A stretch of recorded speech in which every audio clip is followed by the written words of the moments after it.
to come from the bowels of hell. The Dana Gould Hour. Jungle worms and swamp rats run around your feet. I bought a dog that killed the calf, that ate the canary. What is truth? And once again, welcome back. Hello, and welcome back to the Dana Gould Hour podcast. We have a grand show. It's grand. One of the smartest, funniest comedians out there, Beth Stelling, is here today. Beth is not only a phenomenally talented stand-up, she is a terrific writer, and she has a new special coming out called If You Didn't Want Me Then, Beth Stelling. Also, author Ed Canfield is here to talk about his book, Fact, Fictions, and the Forbidden Predictions of the Amazing Criswell. That's right, Plan 9 from Outer Space's Criswell.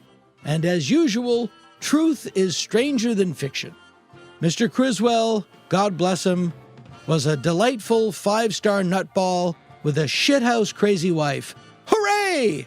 Let's get into it. Two Tales from Weirdsville takes a look back to a time when conspiracies were actually harmless fun. Things you could enjoy and indulge in, even if you liked Jewish people. It's true. There really was such a time. Specifically, we're looking at the radio show that defined an era, Art Bell's Coast to Coast AM. If you don't know what I'm talking about, oh my lord, just you wait. Little bit of news. I'm not touring this summer because I was supposed to be working on another movie with Mr. Goldthwait, but the strike has put the production on hold, and we are also holding out of deference to the WGA, Hanging with Dr. Z's third season. A strike's a strike. But please know when it is resolved, we're all getting right back to work. By then, Dr. Z will be cut and ready to go, and blah, blah, blah, blah, blah, blah, whatever else you want me to say. Also, last episode, I thanked all of you guys for your kindness and generosity regarding my friend Jackie Brown. And now, a word from Ms. Brown herself. Hey guys, this is Jackie Brown. I wanted to come back on Dana's podcast and say thank you. I was on a few months ago, if you heard it, the episode talking about my heart attack and car accident and fundraising to be able to get treatment. And I didn't really know what to expect. I was just so grateful that Dana was giving me an opportunity to talk about what happened, and then his listeners, you guys just showed up, and you not only donated and made getting treatment possible, but I received so many messages from you, and just seeing the outpouring of love and support from complete strangers, it just blew my mind. More than just helping me financially, you guys have helped me mentally get through this, and it's totally changed my life. I'm about 3 months into treatment and keep getting good news. I'm not only feeling better, my pain is down, my numbness in my hands and my feet is down, but also doctors don't think I have to get back surgery anymore, spine surgery, and that is God, no one wants to get that done. So the fact that I'm healing and showing a trend of getting better and not needing surgery is huge. I've just been going to treatment like it's my job, and all of that is thanks to you guys. And I just wanted to say thank you to all of you who have donated, who have reached out. Thank you so much again, Dana, for having me on here, and just wanted to give you guys a little update and just to let you know that you really changed my life, and I'm really grateful. So I'm such a sap, sorry, but I just wanted to say thank you, and I've seen all your messages, all your comments, and it just it means the world to me. So thank you. Lastly, if you like the show, please consider being a Dana Gould Hour Sky Cadet. Go to danagould.com and sign up for our Patreon. $5 a month gets you extra audio, video, and some junk. We don't have graduated levels. $5 a month, and you get some stuff. Don't be a shy cadet. Be a sky cadet. It's a simple deal for complicated times. And now, it's on to our filthy business.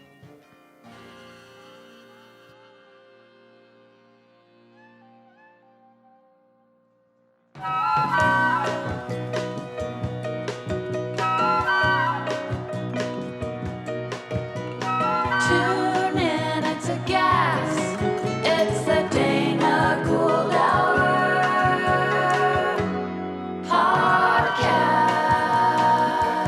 The Dana Gould Hour. Free and worth it.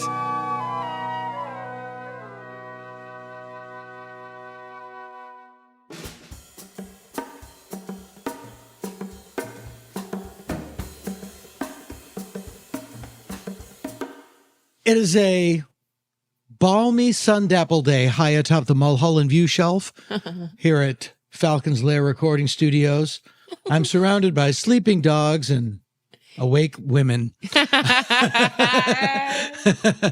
Languorous cats, sleeping dogs, and awake women. My guest today, one of the funnier comedians in Los Angeles, consistently entertaining, a great writer, and really, really funny comedian. She has a new special coming out, venue pending, called If You Didn't Want Me Then, but we want her right now. Beth Stelling is here. So quick you are. I should be spinning top 40 hits. Yeah. No one's replaced Casey Kasem. Let's be real. No, I would also like to get Dawn on the phone. Gosh, I think that is so soothing to me. If somebody were to play it, if I were freaking out or something, play Casey Kasem's voice. getting angry. Yeah. You've heard of Snapper. You've heard that. Do you know what that is? I don't think I have. Oh God, it's an outtake of Casey Kasem going, this is going out to a little dog. It's a dog named Snuggles. And God damn it. You know, you come out of those up-tempo numbers, man, and then you got to go into a goddamn death dedication. Is Don on the phone? Get Don on the phone. Get Don on the fucking phone. And I want to know what happened to those pictures they were supposed to send me. And he just goes off into a goddamn death dedication. It's like when, you have to, I'm sure you've had a benefit that you've done that's like super sad, and then they want you to do comedy after a very sad video. It was like one day I will have skin again. I know. And now the comedy of Beth Stelling. I know. I'm like, no. I guess worst case scenario, it'll be a story in the next special, but it's like I did a Planned Parenthood fundraiser, and a woman had a heart attack right before I went up. In the audience? Yeah. Jesus. Yeah. Yeah. I did the abortion access thing for Liz Winstead. Liz, yeah, my old roommate. Cool. And it's like it's hard to like talk about. It's like no one's excited to have an abortion. Some people are. I mean, I want you to have one. I get it. Like I get it. But it's a hard thing. It's a hard comedy segue. Yeah, I think especially to riff. I mean, like to riff about it can get like sticky. But like when it comes to jokes about it, I like trying to write jokes about it. Oh yeah, me too. I mean, it's a good area. Yeah, because it makes people uncomfortable. Yeah, but when you're doing a benefit for it, they don't want to laugh at it. It's interesting. We did Alberta Rose Theater in Portland, Liz, and Abortion Access Force. And I will say, I think it's near the end of my HBO special, Girl Daddy, that we were mentioning. I have a abortion chunk, and I did it. I remember at that event, and it didn't go. It just hit different. So it was funny that they weren't really wanting to necessarily laugh at that, but I don't know. I think too, the right is so loud about abortion when really I think many people do support it, believe it, and it is healthcare. I think it's about 70%. They're just so loud that we grew up feeling like shameful about it. It adds so much extra unnecessary negativity, weirdness, shame, all that. Yeah. And they just I'm telling you nothing you don't know. And now they go, well, they want abortions up to 3 months after birth. And I know, it's so annoying. It's like they want to be able to reach up there, grab the hand, yank it out. Yeah. And it's sort of like, no, I mean, most people, I mean, I have a joke in the next special that's like, I was pregnant once, but I caught it early. And I went and got mifepristone, and it's everybody's okay with plan B. And then yet, thank goodness the Supreme Court just ruled to protect it. So yeah, you can still take the abortion pill. And but not unanimously. No. And it's good to tell jokes that make people uncomfortable. Here's a joke that I did. If you're in QAnon, anyone you don't like is a pedophile. Yeah. Everyone in Hollywood is a pedophile. Every Democrat is a pedophile. Last month, Donald Trump implied that Ron DeSantis was a pedophile. And I wonder if the real pedophiles are like, I remember when being a pedophile meant something. You had to earn it. And people are like, It's like, no, I'm not saying anything. I'm not pro-pedophile. I'm just mentioning it. But to what you were saying about mifepristone. Yeah. It's what George Carlin said. I mean, he really had the last word on the subject in 2003, I think that special was, which was many times when a woman has her menstrual cycle, it is a fertilized egg. Yeah. And so according to this rule, any woman that's had more than one period is a serial killer. Yeah. It's a random rule put in place for political advantage, much in the same way the Second Amendment is misinterpreted. Yeah, and all these gun activists. But I don't know. It is annoying. Of course, I was trying some new jokes this weekend on it. After the drug ban was, whatever it was. Right. Protected. Yeah. For now, but like Coney Barrett and Alito, Alito and Coney Barrett are like Shiite Catholics. Like they are like hardcore. I don't know what. It's bad. Yeah. But it's always been bad. I was just reading a book about the blacklist, and this country has always been politically, it's been, and it's always been crazy. And people were run out of the business for going to a communist meeting in 1939 when the communists, and what communism was really about in 1939 was helping people get jobs during the Depression and being against, Nazis. Yeah. Their mistake was when Hitler and Stalin signed the non-aggression pact. They all said, no, there's no problem with the Nazis. They followed Stalin instead of their morals. That was really where they fucked up. But no, I mean, it's always been, whether you were, gay or, it's just replace it with drag queen and whatever. It's just like, it's always been that. And it's just something that they bang on for political advantage. Right. It's always been that way. Well, especially because it used to be, I mean, it was Republicans supported abortion back before. I'm trying to think of Phyllis Schlafly. Yeah, thank you. Yeah, sure. I think the Catholic Church supported it until in the early, I'm reading this off the internet, in the early Roman Catholic Church, abortion was permitted for male fetuses in the first 40 days of pregnancy and for female fetuses in the first 80 to 90 days. That's because it took them longer to get ready. I was going to say until they were born and plus 40 years. Right. But it was only until 1588 that they went against it completely. The good old days. So for, almost 2,000 years, they were like, oh, it's fine under certain circumstances. I feel like most of the Bible was like, and can you add that since I'm allergic to shellfish, nobody can have it? Yeah, exactly. That's exactly. As someone once much wiser than I once said, a book written by a group of men who didn't know where the sun went at night. That'll have all the answers. But so are you working mostly as a writer now or a comic? What do you do? Oh man, I'm taking a break. But in the fall, I was writing on season 8 of Rick and Morty and touring. I think I did like 26 cities, and I wouldn't say that's a busy burned year. Myself out. Oh, that's. But I pushed it. I felt sure. It kind of just felt I was doing my best, but I am a perfectionist and I am hard on myself. So I kind of felt like I was could have done better at both of them if I kept it separated. Yeah, sure. So yeah. 26 cities doing weekends or like one-nighters? A mix. Some clubs and some one-nighters. Yeah, a total mix. And sometimes multiple cities if it was a one-nighter in a weekend. So I would fly whatever it was till Milwaukee on Thursday night, land in the morning, Zoom for the day at work, do the show on Thursday night, fly early to get there, Zoom for work, do the show at night. Yeah, that's exhausting.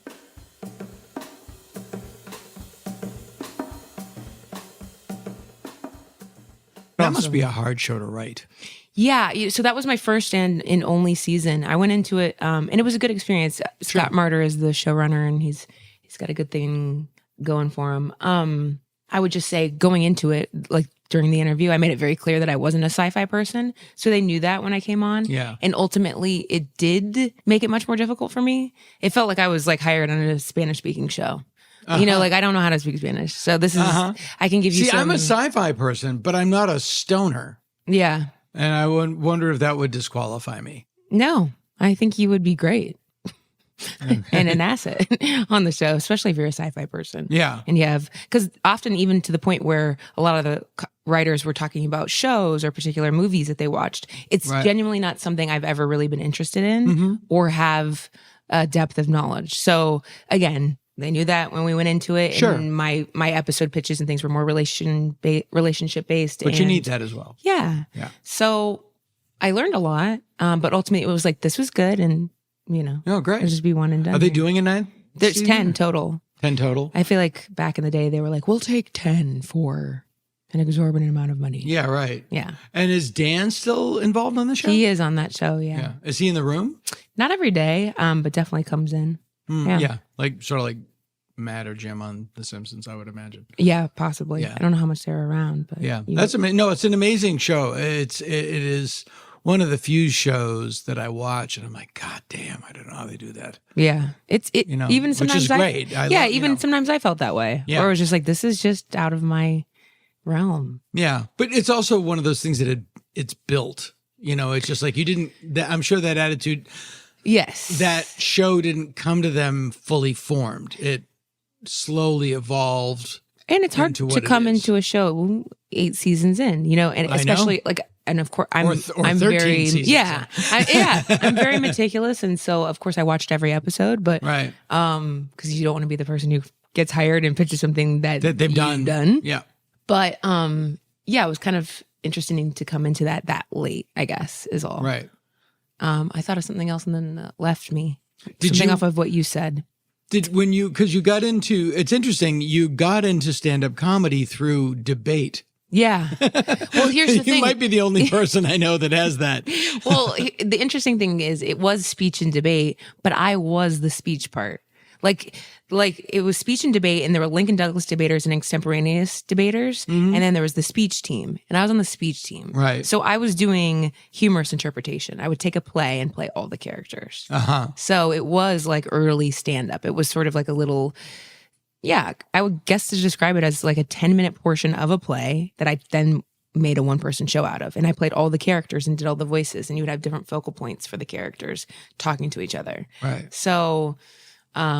and I was often one of the only women. So it gave me a nice little, I don't know how to put it, but a precursor to stand up and what that would be like for me. Yeah. Well, certainly being the only woman was a nice precursor to stand up. and the competitiveness of it too. Like it was very competitive and And then you started out in Chicago in the middle, in the early aughts, I guess. It was right when like Kumail was leaving and Jared Logan were leaving. I remember them, like their goodbye parties and so there was like, there's shifts and exoduses that happen to the coast. And then that kind of.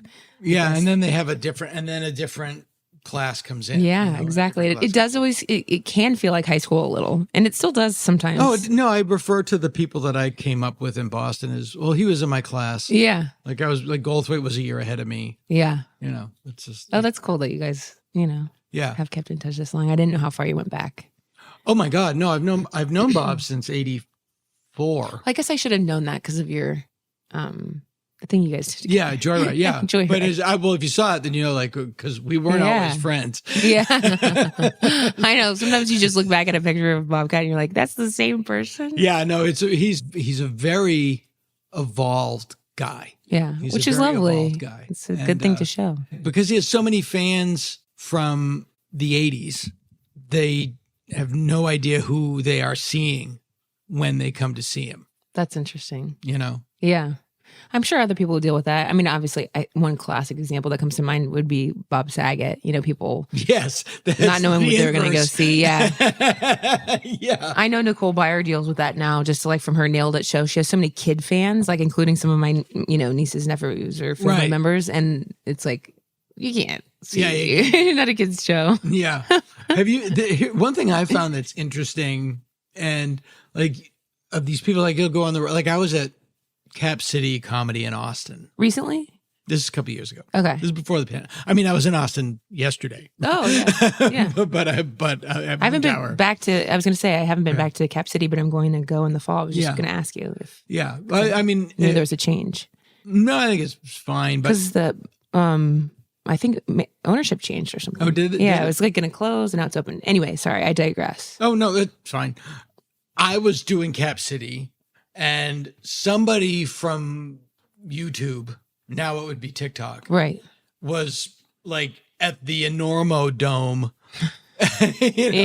doing 20 minutes and then a Q&A, because they didn't have any material. And it's like, and I was just like, what do they do? They have a dog that farts in a pool and barks at the bubbles. Like, I don't know. I don't know what their act is. And the funny thing is like, as comics who can talk to people for 45 minutes or tell jokes for 45 minutes to an hour, not more. Yeah, not more. That's something that, takes time and experience and intelligence and talent, all these things that you work really hard at. And then we think that the people that sold that Enormo arena out will go see it and be like, oh, we won't do that again.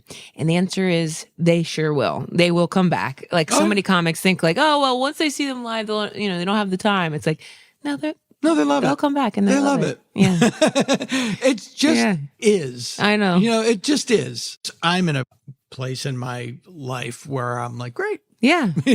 Of course. I do what I do. Yes. And I'm very happy with what I do. Yeah. And I hope I keep making money. And yeah. But I think that comes with time too, obviously. Even sometimes when I was younger, I was definitely more subtle and more deadpan. And if I followed someone who was really big, I was always so worried. Like, oh no. And what you obviously learn over time is like, no matter what, you just do you, and that's that. You don't because someone was so big, loud, and brash in front of you doesn't mean you have to go, hey, what's up, everybody? No, normally it's the reverse will do it. Yeah. And I know people that can't. Years ago, I was listening to T-Bone Burnett being interviewed on Fresh Air. Oh. And it was in the early 90s. I was walking around Tempe, Arizona, because I was in the Improv. Mm-hmm. And a club so big, as Drake Sather said, you can't see the back of the club because of the curvature of the earth. But I was walking around and she was interviewing T-Bone Burnett, who had just, at the time, he had a solo album out. He had produced Elvis Costello's album, King of America. And his wife, I believe Sam Phillips was his wife at the time. She had a very popular album called Martinis and Bikinis. And he goes like, you produce this album that's selling really well. Your wife's album is doing huge business. And then your album, does that give you pause? Do you get, aggravated? It was a good question. And he said, I try not to live competitively. Which I thought was such a great way of putting it. Like, I'm not here to win. Yeah. I like that. And how those things affect people. Years later, I'm at a party and he's at the party. And I tell him that. I go, you said that and it never left me. Like it really, and he literally went, did I say that? Yeah, I guess that's one of those things you just say without thinking. It just goes out there and people pick up on it. That's great. Like, he wasn't a dick at all. He was like, was like, oh, did I say that? Okay. Sure. Yeah, exactly. You're welcome. Oh, yeah. It's like the old joke about like when the guy goes up to the top of the mountain and he strives and suffers, and he finally gets to the top of the mountain Himalaya and sees the great master and says, "What is the meaning of life?" And he goes, "Enjoy every moment." He goes, "That's it? Enjoy every moment?" He goes, "It's not enjoy every moment."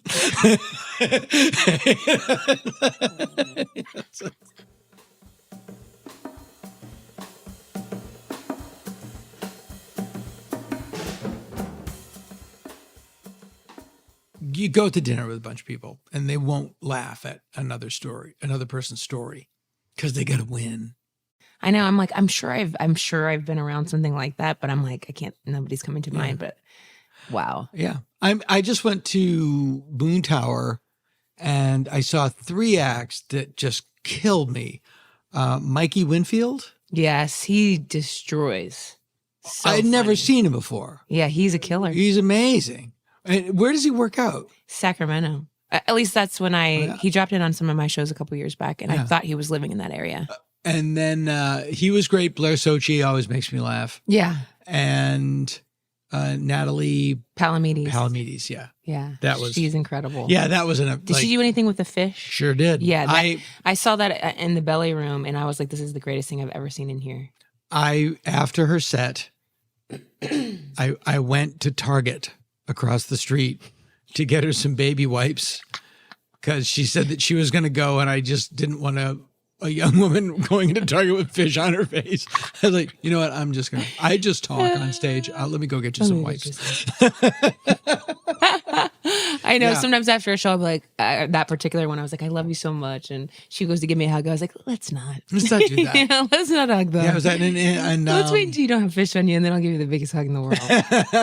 And Andrea Jin is really funny. She just moved down here. Oh, okay. Yeah. I feel like I've definitely done a show with her. Yeah, she's very funny. She has a really laconic. Yes. She says she has resting face. Yeah, she's great. And, yes, I definitely did a show with her at Bar Lubitsch. Yeah, it's great to see new people that are really but like all of those people, unlike whoever from TikTok selling out the Houston Astrodome, like they're really invested in what they're doing on stage, and they're really comics, and it was really encouraging. Now, when you get hired to write on Rick and Morty, do you get, do your managers or agents go like, when are you going to write the Beth Stelling show? When are you going to get that going?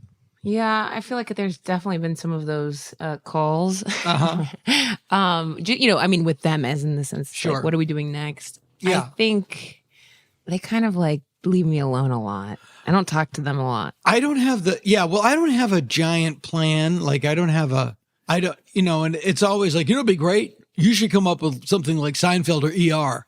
Yeah, that would be great. Yeah, that would be cool. Or maybe I could write Jaws. Jaws would be good. It's like, back in the day, your mom was like, you should be on SNL. It's like, okay. Okay, thanks. Yeah, I'll tell them. Yeah. Right. But I definitely, I had one show that I sold to FX, and it was around the time, everybody's always buying everybody. And I don't know when that was, a couple of years back. That just didn't end up going. But did you make the pilot, or did you just write the script? I just wrote the script. I sold them the idea and wrote the script. We love it. We love it. We love it. No, not right now. Not right now. Yeah. I know it makes you always kind of look back and go, I should have gone with the other network that offered to make it. I've done that. Yeah. Yeah. And obviously there's nothing you can do. It's like forgetting something you've done in life. It's like, okay, well, it's done. Yeah, it's done. Yeah, no, I think the best thing I ever wrote, one of the best things I ever wrote, I foolishly took to Comedy Central. Dang. Sometimes things can be revived in a different way or resuscitated. I don't know. I've trained myself to also kind of like not get excited anymore about anything, which is sad and also good. Smart. No, it's really smart, because it's just like, I always say it's like a Frisbee out the window. Yeah. Yeah, it might come back. Yeah. It might come back. Probably won't. Yeah. But just get another Frisbee. Yeah. And I have to just also remember I have to go, I'm an idea factory, Mm-hmm. So something else will come along. Do you believe in ghosts? Yeah. I mean, is that a real question? Because I actually just avoid it. I was just in Nevada City, California. And have you ever been there? No. It's a cool place. And I did the Nevada Theater they were doing like their film fest. It's beautiful. It's actually where Mark Twain has been on that stage. It's the oldest theater, I think, in our country. Wow. Working theater. So anywho, my friend Aaron came to surprise me because it was my birthday weekend, and my other friend Katie. And Aaron does believe in ghosts and has a friend who is a medium and very much in touch with those things. And so I stayed at the hotel there called the National Exchange, I think. And again, they just redid that, but it's all very old. So wherever Aaron and I would go, she would ask someone there or say something to me like, "Ooh, I can feel the ghosts," or "How many ghosts are in here? What are the ghosts?" I'm so good at just full denial and avoidance. I acted like she wasn't saying any of that. She would say those things and I'd be like, "So do you want to go grab something to eat now?" Like I would just not, I don't, if I don't acknowledge it, it's not happening. Even in my room, there was a painting of a woman like underwater, like, oh gosh. And she goes, that's creepy as hell. I'm like, in my head, avoiding an argument or anything, not like we fight at all. Right. But I was like, in my head, I'm going, I have to sleep here later. Shut the fuck up. Was it the famous, what is it, Ophelia or whatever the painting is? You know what? Floating in the water? Again. Under the water. Under the water. And I'm telling you, I saw it once and never looked at it again. Like, I don't need to look into it. I was like, it's kind of like head down. As long as I'm not seeing them, they're not here. So that is how I treated the whole weekend. And she's like, "Ghosts, where are they? I can feel something." And I'm just like, nope. Wow. Blinders. I think that I have no idea. You want them to be there. I want there to be ghosts because it's fun. They are. You know? I do believe in them as the answer because of all my friends' very vivid experiences with them. Yeah, my mother super believes in them. My friends like read a book on how to like help them leave a place. Sure. And then did that. Sage them out. And it was like helping them understand what year it was. by showing them. I leave out the fall preview TV guide. You trick them and leave out an old one. When is MASH on? That's been canceled. What year is it? Whatever happened to Hawkeye? I don't know. I don't know. You died of boredom from watching the show, actually. No, yeah, it was pretty interesting. They basically were working in Chicago in an old warehouse, but that was their office. And so several different types of small businesses were in there, and everyone was afraid of this particular bathroom. They would always hear something. Even when they talked to the cleaning staff, they said, "Oh no, yeah, that bathroom is like we hear stuff too." Wow. And so finally, working late at night, everyone was kind of scared and didn't want to go in there. So my friend's husband read a book on how to deal with it, went in there, and had like a very, very intense experience with the guy who was in there looking for his son. And if you look up the story, it did happen there in that building. And he basically had to say, you know, what year it was, and please leave. Your work here is done. There's nothing you can do anymore, and your son's gone, and explain all of it to him. And then they left. But it was like wailing. They could hear wailing. Sure. I want it to be true. I don't know if it's true or not, but I hope it is. Yeah, I hope it is.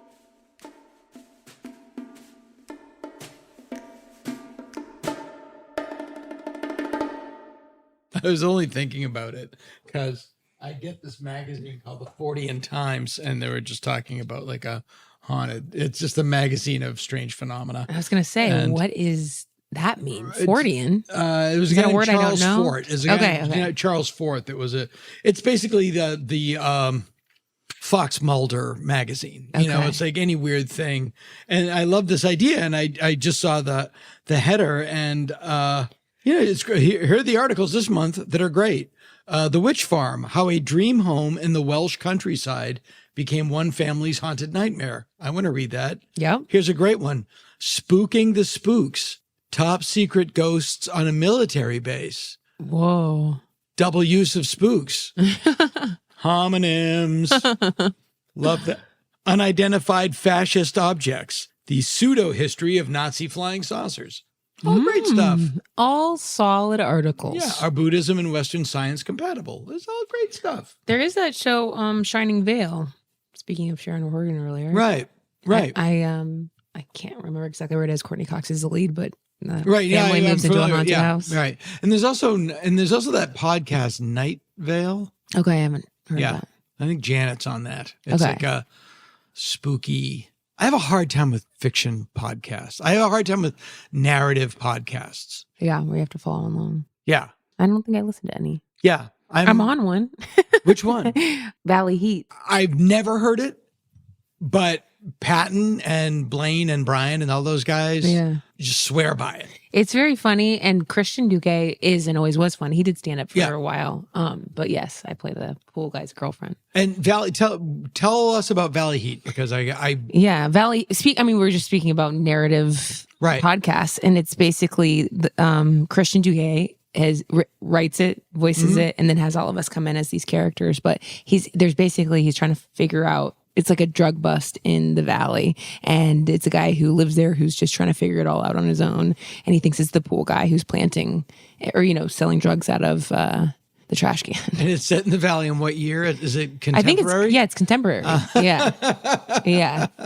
It's all the mundane things about living in a neighborhood where whose car's parked there for this amount of time. Right. He does all the commercials too, which is really funny. I have to get that. I basically listen to nonfiction stuff from. I need to listen to more podcasts. Century. Honestly, I think they would help me in just in general, like mental health and enjoyment. But I just don't listen to any. Well, I used to listen to a lot of news podcasts, and I really checked out. Okay. Because it just makes me I go on Twitter and I'm angry. Yeah. And there's no reason for it. I'm trying to get my mom to stop watching the news. Even when I was just met my family in Florida for a little bit, and I don't want to. Well, at least they're in Florida, which is a very rational state.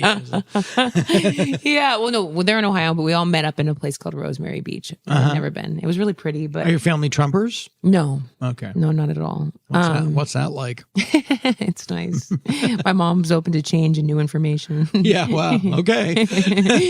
I'll have to take your word for it. I guess if you live long enough, you'll see anything.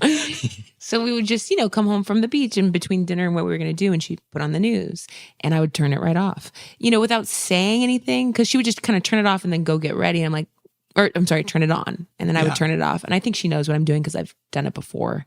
I don't want to keep her from information. It's just it's so repetitive. I know that's the news cycle for a reason, but I'm sort of just like, it's bad for you, I think. Because they were covering the indictment at the time of Trump. And it's sort of like, she needs to hear it. I'm like, it's one sentence. Yeah. But you'll listen to the same sentence for an hour, if not 3 hours a day. Or 6.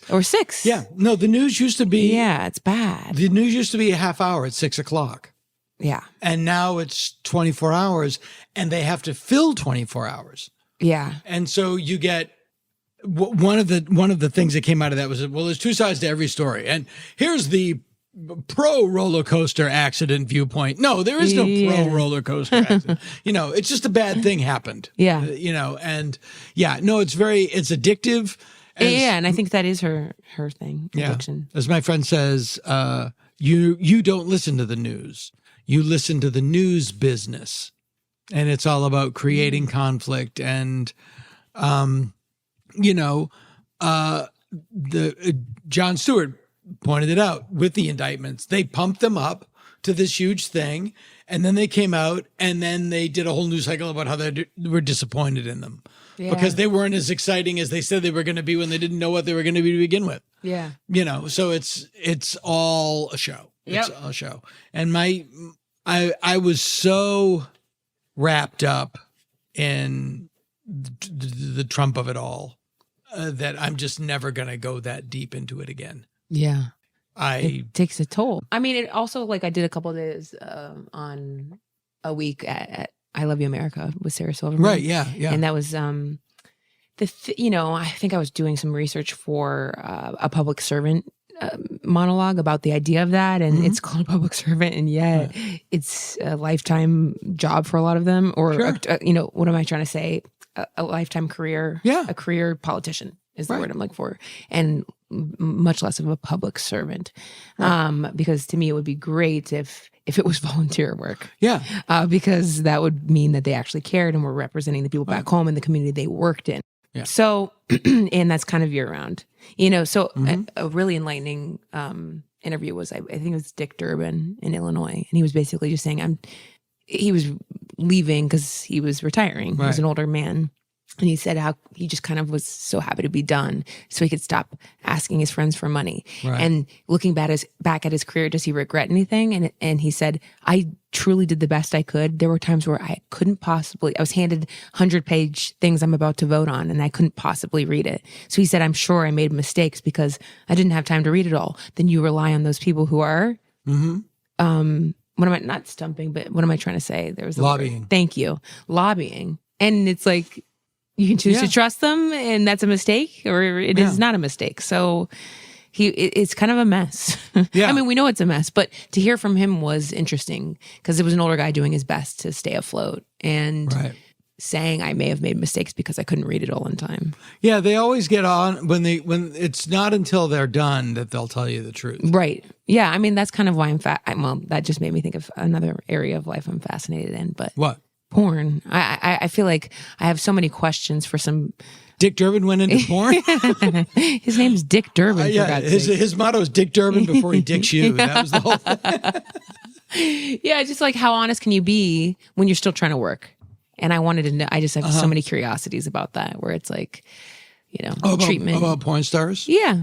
Yeah. And I'm sure some of that information is actually out there and I just haven't found it or sought it. But it's kind of interesting to me, like how truthful can you be if you want to work again, and how can you protect yourself if you want to work again? Yeah. And if you don't, I mean,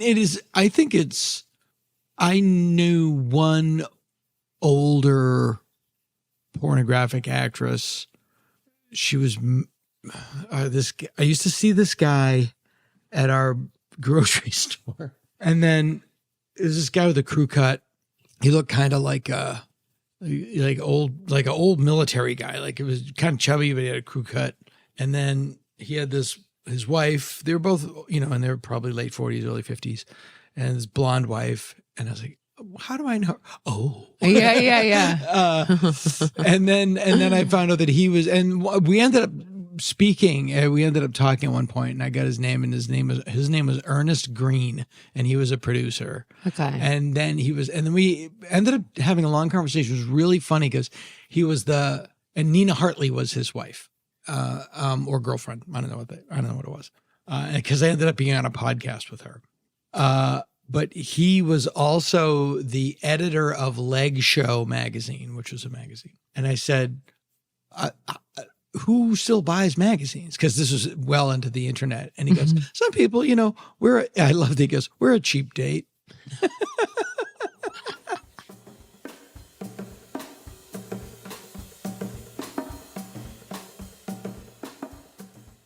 Nina Hartley was very like pro the business. I think if it serves you and you're protected, then yeah. And I know there are some people that are just like, it was their nightmare. Of course. Tell me how I'm wrong on this, because I've told this story on stage and it just dies. Okay. It just dies. I was at a dinner and with a bunch of people, and they said, "What your oldest daughter do?" I go, "She goes to Berkeley. She's in the science department." It's weird. We wanted her to be a stripper, but she's in the sciences. Ha ha ha. And then somebody goes, "But you know what? If she wanted to be a stripper, that'd be okay." Yeah. And I went, No, not with me.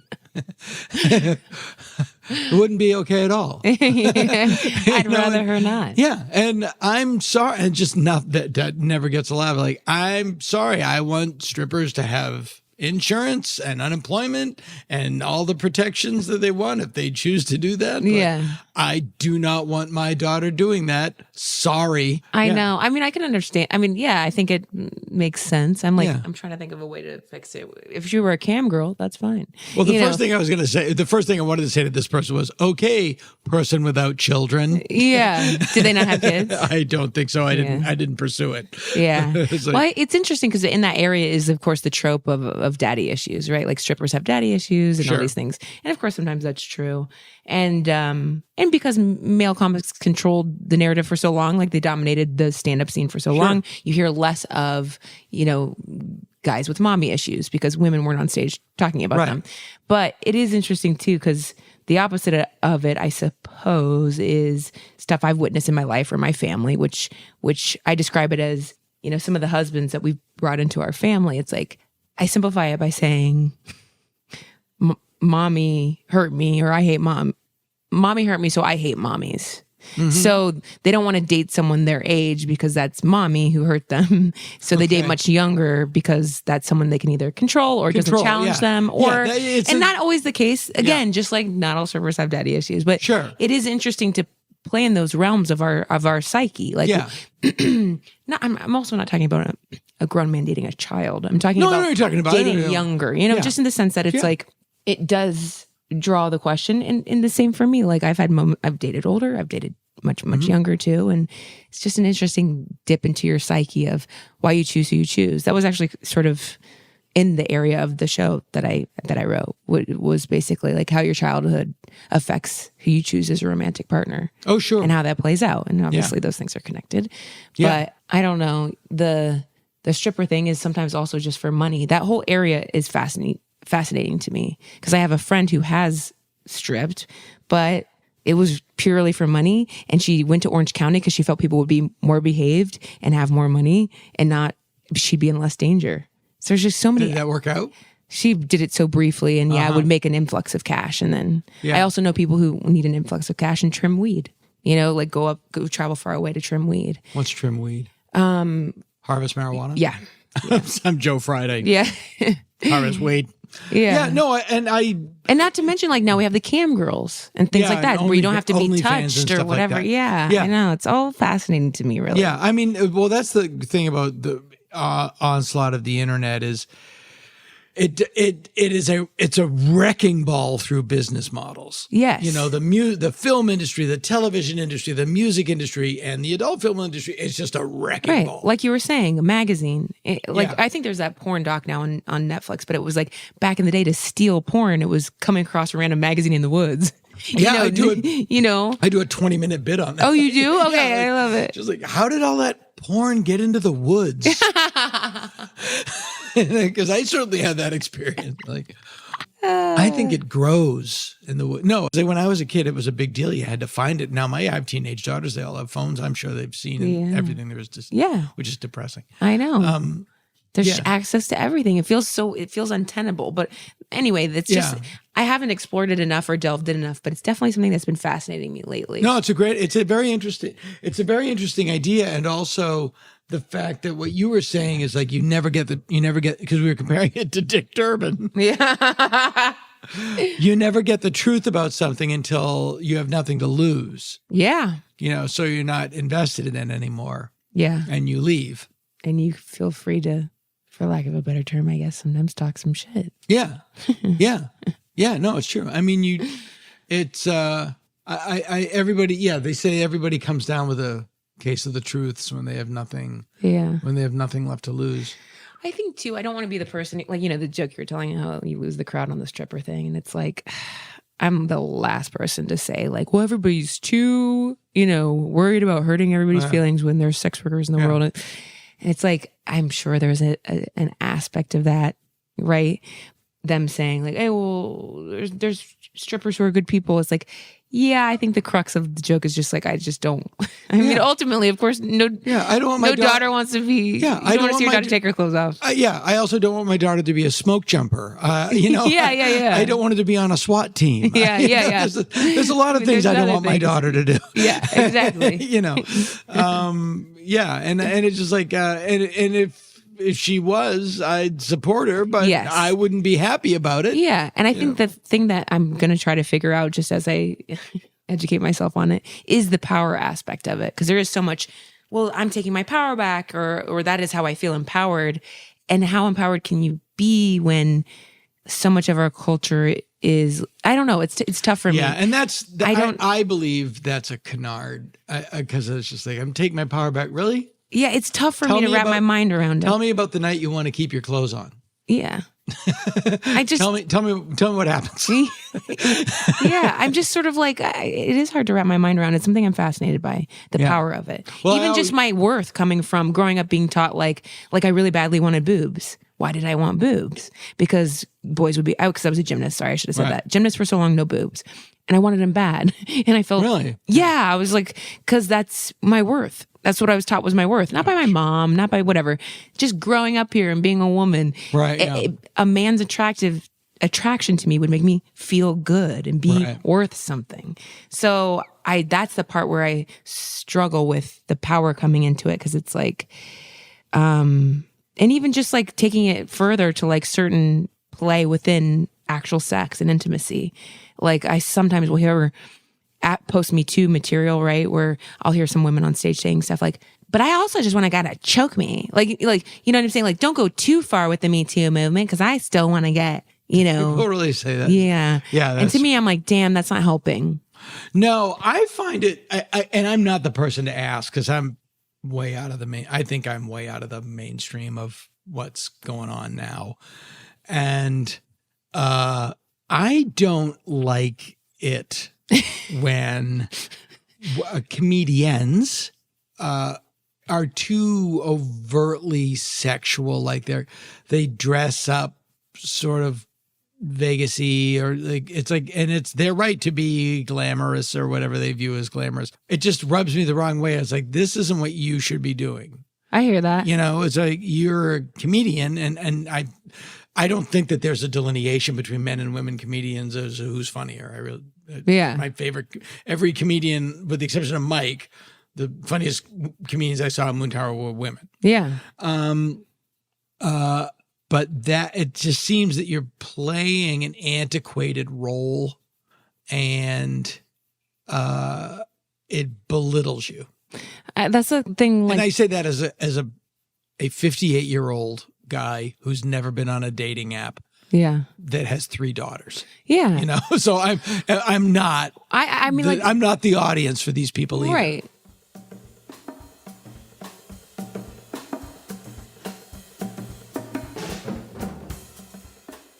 Yeah, and I also think too, like when it comes to that, like those are things. Just one thing that comes to my mind is like being on the road. Sometimes I'll go, I wish I were a dude comic, because I could then go explore the city maybe that day, not be having as much anxiety about getting home and getting ready, which, by the way, I show up to a lot of my shows like, you're pretty disheveled and wearing very comfortable clothing. Sure. But I still have that thing in me that's like, well, I better get ready, put a little makeup on and make sure I seem presentable. Yeah. So many times I wish I had a buzz cut and no makeup. Or even doing a late night show, like, and you at midnight, you're ready to go.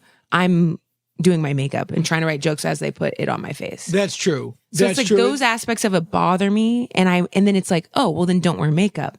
And it's like, and field questions about my mental illness. So she's not wearing makeup. Yeah, she looks unwell or like a little off or whatever it is. Yeah, no, I get that. Well, it's the old Fred Astaire, Ginger Rogers. Like Ginger Rogers did everything Fred Astaire did, but she did it backwards in high heels. Yeah. And then to my point earlier, which I'm, like I said, my mind's reeling because I have all these topics I'm getting like so curious about lately. Yeah. But it's like, I love you, you're beautiful without makeup. It's like, then why are you jerking off to a girl that has so much makeup on, fake ass, fake tits, fake lips, and looks nothing like me? And of course, you're allowed to be attracted to other people. It's just sort of like, but why is, like, that's hard for me to reckon in my head. Yeah. I will also say, and again, I'm not the guy. I don't like any of those things that you just described. Like, I can see fake. I can always see when it's fake. Yeah. And I just like, well, it's not real. Yeah. It's not real. And I find I find butts now comical. I know. Sometimes I'm walking around, I'm like, how did that happen? It looks like I know. I'm just like, what is happening right now? Everybody looks like a Bratz doll. Yeah, but I'm just and I don't get it at all. And yeah, everybody looks like Janice from the Muppet Show. Yes, and yes, the Janet Muppet. And then. Certain practices that have become de rigueur that I'm just like, no, no, I'm not going to do that ever. No, thank you. Yeah. But yeah, I don't know. It's just because I know about cholera. Yeah, soon. And then of course, I don't like anybody that much. There is the thing too, of course, when we come out as a comic on stage, I do consider what I'm wearing. You know, I don't know, of the five shows, 3 nights I just did in Punchline in Sacramento. It's like I wore very comfortable clothes. One night I wore a deep V-neck where I had more cleavage than I would ever normally show, and it was on my mind. Oh, was it? You know what I mean? It was on my mind. It distracted me a little. And I thought, for sure, it doesn't make me comfortable to be sexy. It didn't ruin my performance or whatever, but it's just something to consider. Yeah, it's something to consider. And, you know, I feel like as a comedian, I want to dress approachable, but I want to dress up. I've never gone on stage in street clothes. Okay. Like, I mean, I've taken off my jeans and my sweater and put on a different pair of jeans and a different something just as similar as a sweater, but I have show clothes and street clothes. Like I've never gone on stage in shorts, never gone on stage in a hoodie, never gone on stage in sweatpants. Yeah. Like I just have like, no, it's a show. Yeah, I see what you mean. Paid. It's a show. They paid to get in. I know sometimes that's a little endemic of LA that people are like, well, what do you guys want to talk about? And I'm like, that's your job. Yeah, that's your job. Please present. Yeah. Please present these people a show. In the heyday of the alt comics with the notebooks on stage, that came from a show that we did where you had to do new material. Yeah. So you wrote it that day because everybody procrastinated. So you would go on stage with a notebook because you just wrote it. It was not. It's hacky to memorize your act. Right. That's not what it is. Yeah. It's very fine to memorize your act. It's a good idea. Yeah. I know. And then of course some people are using LA as workout rooms, which I get. And then you glance down and have a set list or whatever. But ultimately, whatever.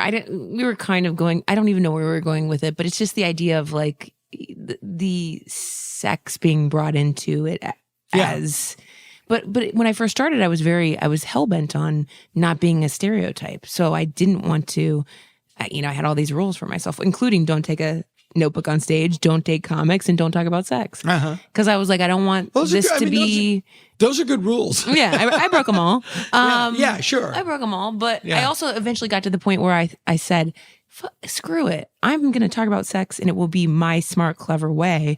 And it was it wasn't exploitative or exhibitionist, Comedy now is a lot more like music in the sense that there are types.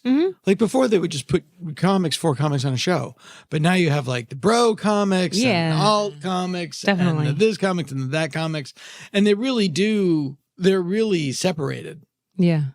It's true. And they don't mingle. But I had to I had to perfect both skills coming up because to work the clubs and then work alt rooms around town in Chicago. So it was like you needed to be able to straddle them both, be able to survive in a club. Yeah, I did as well. I mean, I was one of the few comics in the alt scene here that had a thriving mainstream club career. Yeah, and I was one of the few that went back and forth. Yeah, and. A lot of that club career I attribute to Kevin Rooney, the late great, and getting me into it, and also like telling me what I needed to know to do what I was able to do what I did in alt rooms in mainstream rooms because of advice that Kevin had given me about like it is a show. Yeah, they did pay to get in here, and most importantly, they want to like you. Yeah. But you have to like them, and they have to sense that. Right. Or they won't like you. And because I had such a chip on my shoulder. I mean, I think I guess that's that by being more open and warm to the crowd, I was able to do a lot of stuff that I developed in alt rooms. That's smart. At the Dallas Improv. Okay. Because I think the delivery system was that's smart, sophisticated enough. I have that sometimes, just like going from stuck in my mentality from early days of headlining when it felt like I was going to battle. Like I felt like I had to prove myself, and these people were like, "Oh gosh, she's funny." So I constantly have to remind myself and shift it in my head before I go on stage, where I say, "They're here to see you. They're here to have fun." Yeah. Same with auditions. Yeah, they want you. They want you to be the person. Yeah. Because then they're done. Yeah. And they can relax. Yeah. You know, I know that from auditioning people. Right. Like, please let this person be it. Yes. Yeah. And They're it's not out to get and you. easier said than done, because sometimes, just like you, and I have seen it too, you see someone who you think is very, very funny come in and you go, how did they get that from this script? You know, and they're still talented and they're still very funny, but human brains are a filter for whatever that means. That and also comedians, stand-up comedy and acting are diametrically opposed. They can be, yeah. Because one is about talking and one is about listening. Yeah. And a lot of comics. That's a good point. And I've been on TV shows acting with a camera on, looking at a scene partner who was completely waiting for their cue to deliver their line the way they rehearsed it. Wow. Yeah. Yep. Instead of receiving being in the scene. And instead of being in the scene. Listening and yeah. No, it is alarming. Alarming.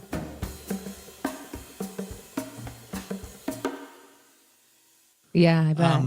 I remember being in acting school and having I don't know if you ever came in contact with this type of either acting school or a class or something.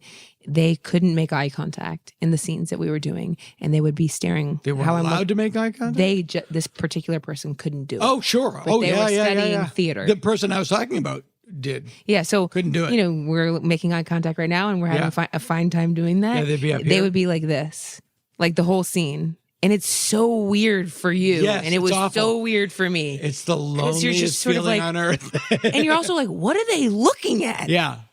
And they're just waiting. And I think they've chosen a place on your head. Yeah. And they're waiting for you to stop talking so they can deliver their line. Yeah. No, and I wish I'd learned what I had learned 30 years earlier. Of course. Because I would have been much better served. Yeah. But. And then the same, I was just thinking of this earlier too, though. But we also, as a comic, a good comic, you do become a good actor in the sense that you need to make it new each time. Mm-hmm. By show 5 at a club, I'm really actually struggling with authenticity, because even though it's technically a different crowd, it's still the 5th show in the same place. Sure. And I start going off the rails. I can't do the set I just did all those nights before. Or the second show. Yes. Any second show. Yes. And I go, have I said this? I feel disingenuous. I was just at Helium in Portland. I had a great time. Good. The club was great. People were great. But the Saturday show, first show was just like, that's the show. Put it in the amber. That's the perfect show. It was just like, everybody killed. Yes. Everybody did great. Crowd was on fire. It was just, we're done. And then I just said, wait, and the second show, I'm like, wouldn't it be great if we were done? Yes. That's how I felt just this Saturday night. Wouldn't it be great if we were done? In Sacramento. And then you have to go on and you just have to pick a couple people out of the crowd and watch them and make them laugh. And work it again.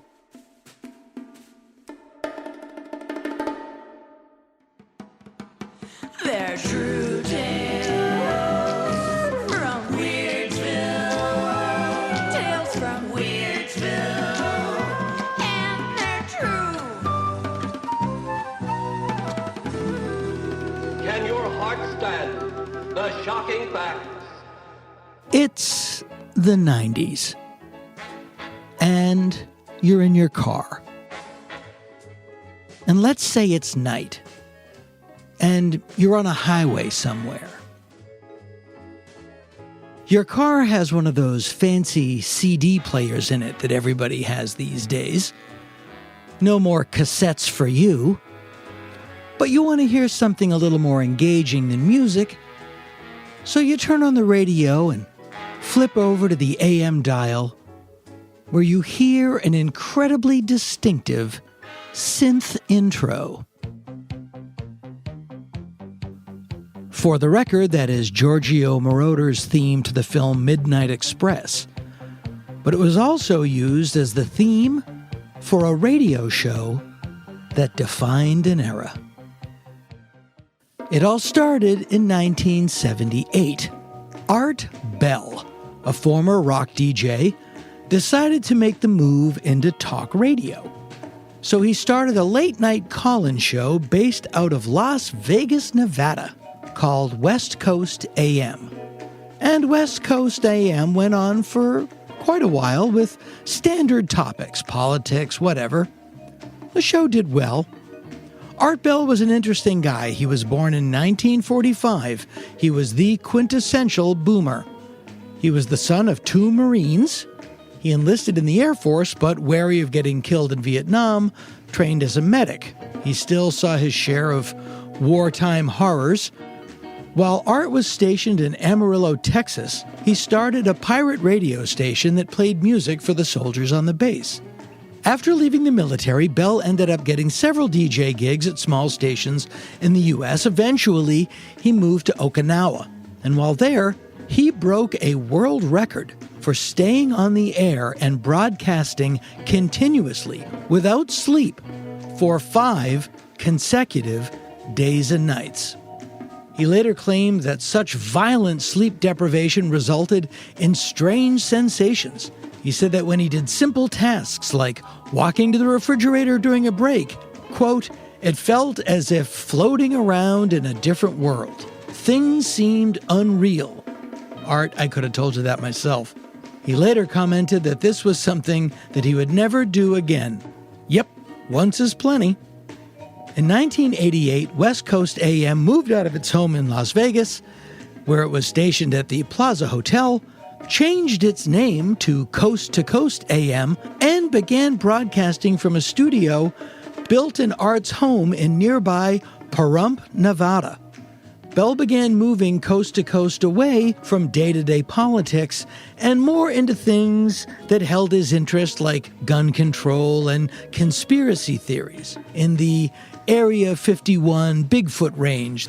This was 1989, and I don't need to remind you, Art's form of radio, conspiracy theories, and things in that ilk had yet to descend into the lowest common denominator, white rage pig shit of Alec Jones and his troglodyte wannabes. Bell, while he did believe a lot in the things that he talked about, always pointed out that he didn't believe everything, and he considered his show 100% entertainment. He treated all of his callers, no matter how wacky, with open-mindedness and respect. The tone of Coast to Coast AM was of curiosity and wonder, not rage. And that was the beauty of the show. Bell took a very yes-and approach to his guests and his callers. 2 specific examples stick in my mind. One night I was listening, I was a big fan, and it was open phones night, which meant calls from everywhere, no screeners. So a guy gives Art a call. Art says hello, and the guy says, "Good evening, Art. I am a time traveler from what you would call the Andromeda system. I have been altered to look human. I currently live in Columbia, South Carolina, where I work at a paint warehouse." Art's reply, "Go ahead, sir." Another one, I was writing on some show, I forget what it was, and I was leaving very late one night. I get into my car, start the car, and the radio comes on, and there's Art Bell, and he is saying the following: "Sir, I am not saying that you're not the Antichrist. I'm merely pointing out that we had the Antichrist hotline open last week, and we got 16 calls, and none of them mentioned you." 1989, 1990, that was a transitional period in America. The 80s were ending, and the culture was hungover from all of the hair gel, shoulder pads, and deficit spending. Let's take a perfect 80s film. In 1986, the biggest movie that year was Top Gun. That is the 80s summed up in a movie. 1989, the biggest movie, Tim Burton's Batman. Now you put those 2 movies side by side, and you get a sense of our darkening zeitgeist. The mid-1980s was the heyday of squeaky clean TV shows like The Cosby Show. I know. And such era definers as Dallas and Dynasty. In the spring of 1990, Twin Peaks took the country by storm. The story of a young dead girl surrounded by mystery and conspiracy. Over the course of the show, Twin Peaks would invoke UFO conspiracies, Project Blue Book, interdimensional beings, and, oh yeah, incest and child murder. On September 10th, 1993, 2 years and 3 months after Twin Peaks went off the air, the then-fledgling Fox network premiered Twin Peaks' infinitely more user-friendly cousin, The X-Files.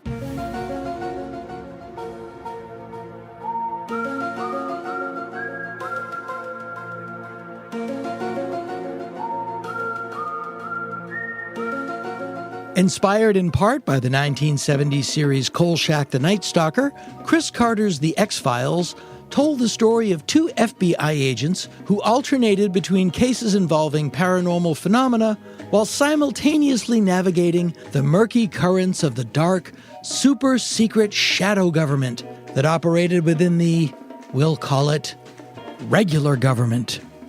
These dark federal forces were personified by the mysterious cigarette-smoking man. The X-Files was the perfect show for its era, nailing the growing cynicism Americans held for their government. And if you weren't necessarily cynical about the government, there was a burgeoning media infrastructure being created to help you become cynical about the government. After 12 years of occupying the White House, Republicans and the right-wing media echo chamber were outraged that Bill Clinton even existed, much less that he was the actual president. And they did everything in their power to hound him out of office. Now, of course, they had a lot of help in this endeavor from Mr. Clinton himself.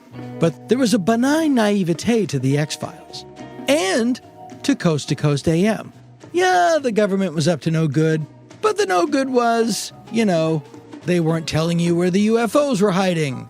They weren't being forthcoming about employing remote viewers in secret mountain bases. Nobody was storming the White House to overturn an election or pretending to be a patriot by attacking the forces of the very government they were claiming to be a patriot of. But there was a sense that the shit was starting to come apart at the seams. It was all over the place. On February 26th, 1993, in New York City, 6 people were killed and thousands were injured when a van packed with explosives was detonated below the North Tower of the World Trade Center. The attack was masterminded by Ramzi Youssef, who had trained with a terrorist organization that no one at the time knew anything about, called Al-Qaeda.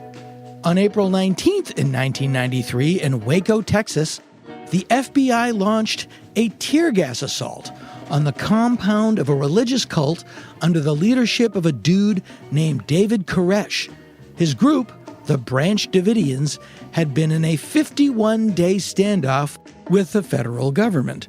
On April 19th, 1995, in Oklahoma City, 2 years to the day after the Waco siege, not a coincidence, 2 American-born anti-government extremists and white supremacists, Natch, Terry Nichols, and Timothy McVeigh, detonated an explosive at the Alfred P. Murrah Federal Building. Now, up until that point, Art Bell had dipped his toe into discussions of anti-government militias and, the Trilateral Commission's plans to enslave us. But after the Oklahoma City bombing, he backed way off. UFOs, Bigfoot, Elvis, you got it. Bell felt his show was entertainment, even if not everybody got the joke. It was commonly understood in conspiracy circles that the end of the world as we knew it was going to occur at midnight on December 31st, 1999, when the Y2K computer bug would crash the world's computers, allowing FEMA to declare martial law and establish the New World Order. Didn't happen. The end of the world as we knew it came 1 year, 9 months, and 11 days later on the sunny, warm, Indian summer morning of September 11th, 2001. Incidentally, the mastermind of those attacks, Khalid Sheikh Mohammed, was the uncle of the 1993 World Trade Center bombing mastermind, Ramzi Youssef. Didn't know that.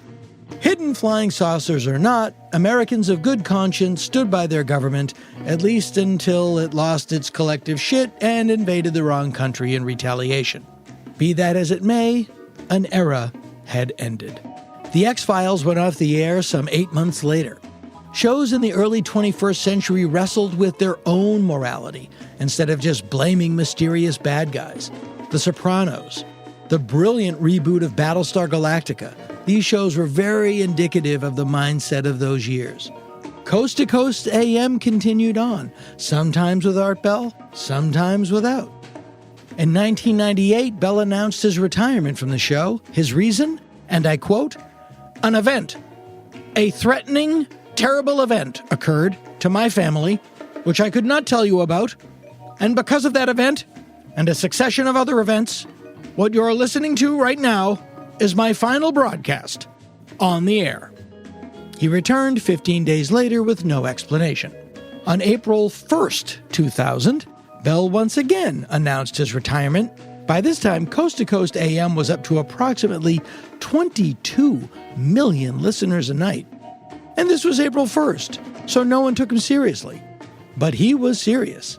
Bell's son had been kidnapped and assaulted by a substitute teacher. His child survived the assault, the teacher was convicted, sent to prison, and the school district was successfully sued for its negligent hiring practices. Bell returned to Coast AM eventually, but he retired again in 2002. This time it was because of back pain. This went on and on and on. He'd come back, but for weekends. Or he'd substitute for the show's new host, and still current host, George Noory. He'd come back and host for the third Thursday of every fourth month. He would host if he saw a crow before lunch. It was random. Art Bell retired from radio for good in 2015 to spend more time with his family. He was hospitalized in 2016 for a chronic obstructive pulmonary disease, and he did pass away at his home in 2018. Like his fictional spiritual cousin Fox Mulder, Art Bell believed that the truth was out there, and he absolutely had a strong sense that something was coming. Of course, now that we all know what that something turned out to be, I think it's safe to say poor Art did not know the half of it. Lastly, on June 25th, 2021, the United States government released a report confirming that, although it held no definitive proof towards the existence of extraterrestrial life, it did have 143 reports of unidentified aerial phenomena that could not be explained. And these reports only dated back to 2004. So yeah, after all that time, the government just shrugs and says, "Oh, UFOs? Oh yeah, no, they're real. You didn't know that? What about it?" But again, by that time, we had other problems. We are about to witness the takeoff of the first manned rocket to outer space. We pick up the count.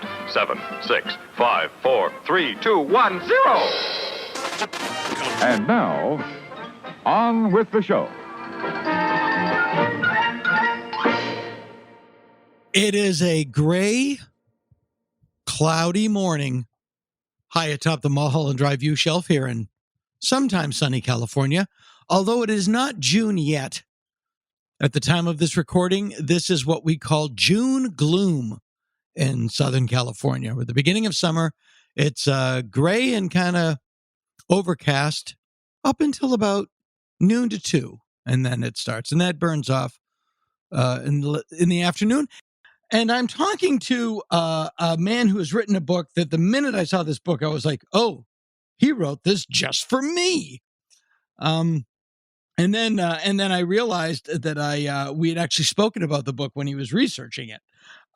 It is called Fact, Fictions, and the Forbidding Predictions of the Amazing Criswell. Now, Criswell, as you all know, is the first speaking part in Plan 9 from Outer Space, but he had a really, really full and interesting career in the 50s and 60s. Up until the early 70s, he was a regular on The Tonight Show. He was a syndicated columnist. He was just a great carny from the get-go. And this is full of amazing, crazy anecdotes. And I'm really happy to welcome the book's author, Edwin Lee Canfield, Hello. Thanks for having me. Thanks for coming on the show. Now, first, right out of the gate, what possessed you to do a book about Criswell? Well, the first time I saw Criswell was in Plan 9 from Outer Space. Mm-hmm. And then I saw Tim Burton's Ed Wood.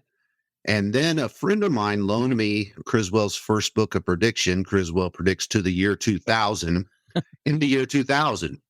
And so I started reading that. And then right off the bat, his first prediction was on homosexual cities. And then it just went from there. And I was like, this guy is nuts. I got to know more about him. And so I just started digging in. My original idea was to write a script for a biopic similar to Ed Wood about Criswell. Sure. And then I started digging in more and more and thought, well, maybe this would just be good as a documentary. And then I kind of worked on that, made a demo of it, pitched it to HBO. They refused me, sent me a really nice rejection letter, though, which I'm going to have framed someday. What year was that rejection letter sent? That was about 2005, I believe. Okay. Yeah. Well, and then I was like, well, I'm just going to do it as a book. And then as time permitted over the course of the last 20 years, I'd work on it as life allowed. And when I got new information and things like that. What do you do when you're not writing books? What is your form of gainful employment? I am a AV geek, I guess you would say. I worked in audio, video, installation, and user end of AV most of my life. Right now, I work for a community college in technology support and AV support. Oh, perfect. Are you in Southern California? No, I live in Phoenix. Oh, okay. Same thing. It's pretty dang close, yeah. What I find fascinating about obviously, when you see Plan 9, you don't even know if he's just a character that they wrote. You have to dig and you realize, no, this was a real guy. It was like a celebrity cameo. And he was, people always talk about Ed Wood being like a bottom feeder, which I don't endorse that.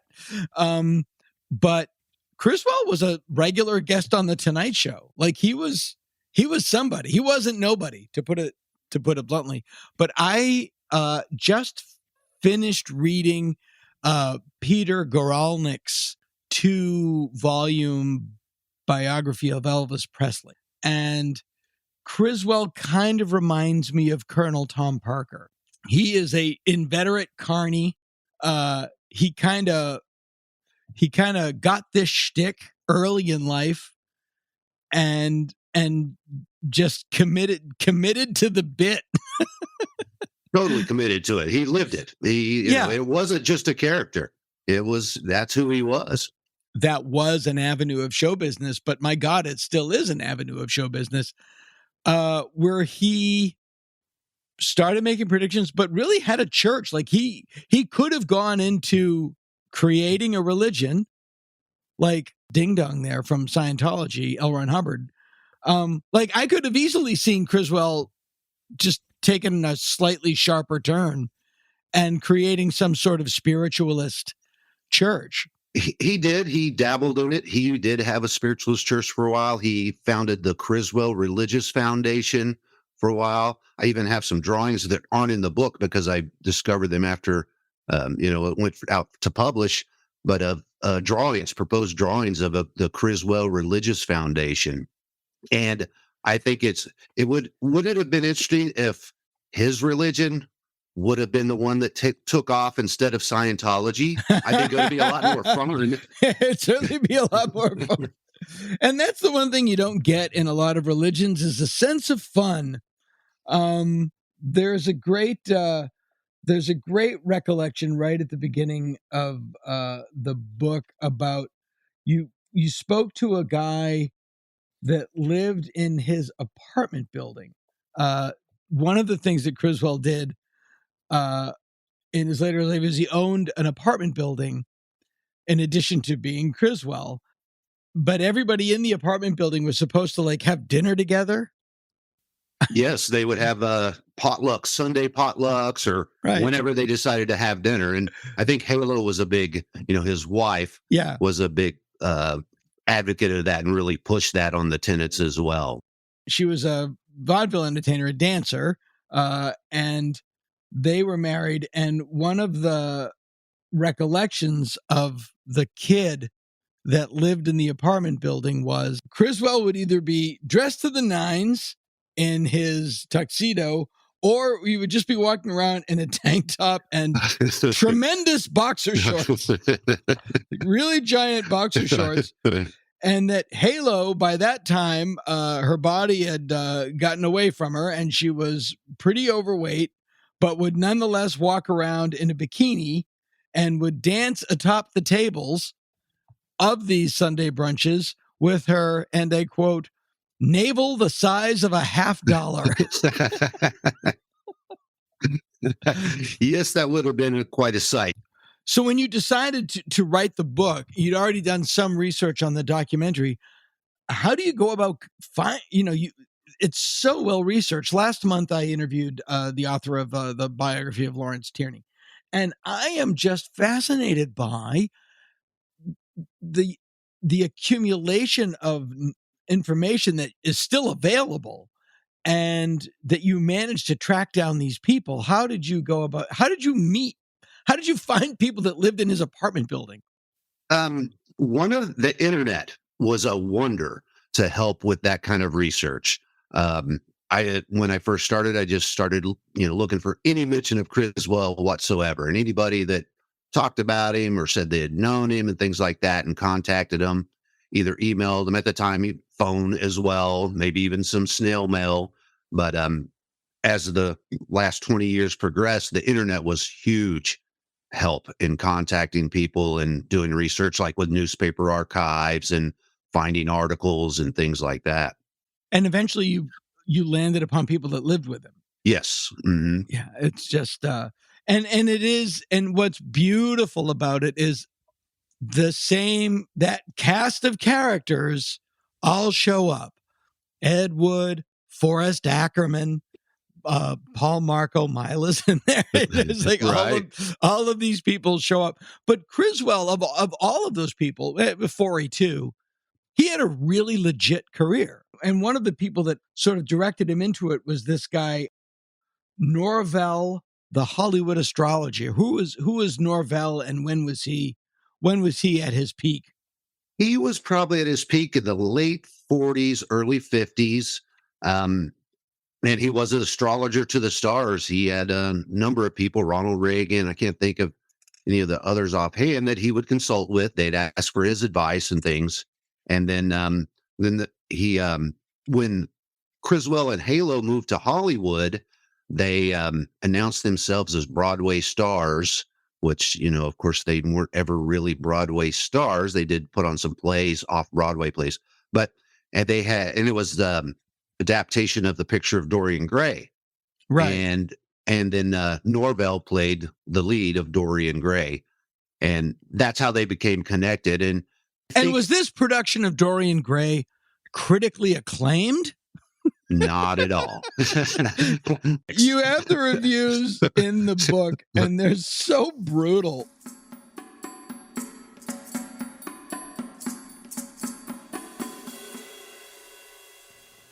I predict that politics will make stranger bedfellows than ever before. I fearlessly predict that the once politically inactive South will rise again in no uncertain terms. I predict that every vote south of the Mason-Dixon line could easily be conservative. I predict there will be two political parties in America. One will be the Conservative Party and the other will be the Liberal Party. There will be a clean-cut division which no one could conscientiously cross over. This startling trend will become most apparent before the next election, and you will join heartily in this stand whether you want to or not. Now, don't say you won't, because I predict you will. What I find fascinating is that Norvell was, so this is the thing. It's the 40s. It's just after World War II. And being an astrologer, a fortune teller, a mystic, a psychic it's It's a legit avenue of show business. I mean, it's basically what is depicted in Nightmare Alley.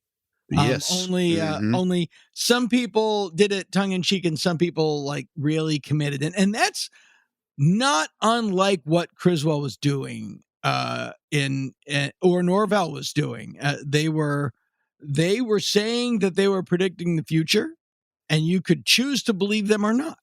Right. And those were uncertain times. So people were looking for those answers. Yeah. And in the same way that, we've talked about it before, spiritualism came up right after the Civil War when everybody knew a lot of dead people and they really wanted to talk to people that were dead.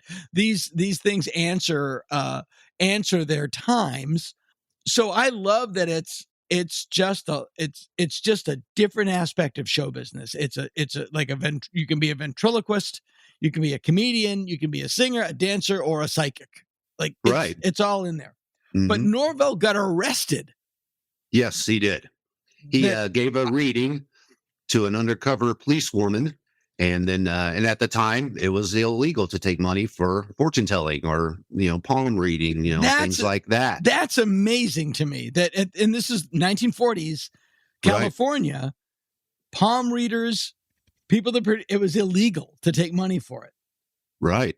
And so and they kind of worked it. She talked about how they would set these people up like Norvell and things and said, go in there like, oh, I'm seeking advice. And then they'd give him some advice. She would give them money. And the next day they'd bust them.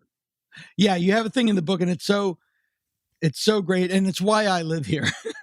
It says, by the time the mid-20th century came around, Southern California was known as being a breeding ground of new esoteric, oddball, alternative faiths and spiritual movements, such as spiritualism, the Fox sisters, occultism, theosophy, New Thought, and countless temples of light UFO cults and all manner of things metaphysical. Shine a little light on UFO cults. This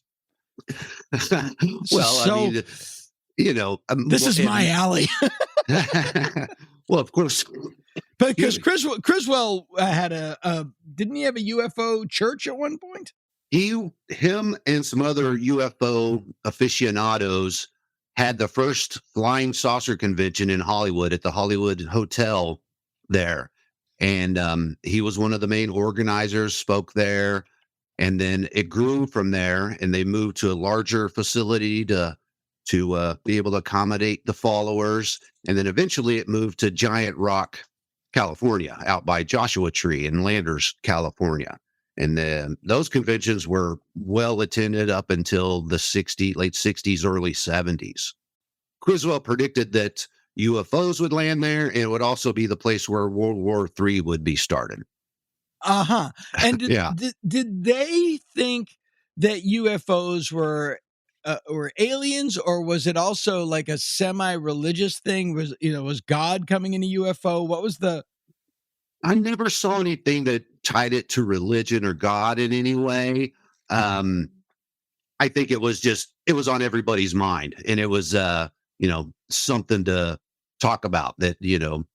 So it was an easy thing for him to start making predictions on.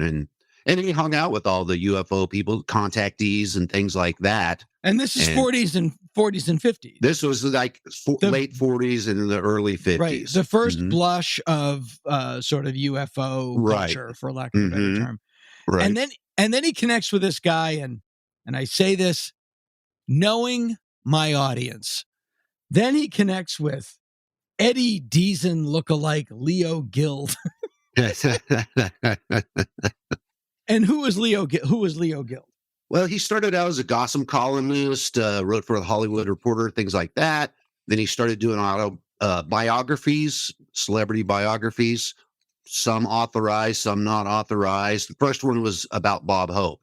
So that kind of was his first push into the mainstream. Where there's life, there's Bob Hope was the name of it. Right. Yes, exactly. And then after that, he started doing more. He did Barbara Payton, more controversial stars, usually. He did one on the Fatty Arbuckle story. Right.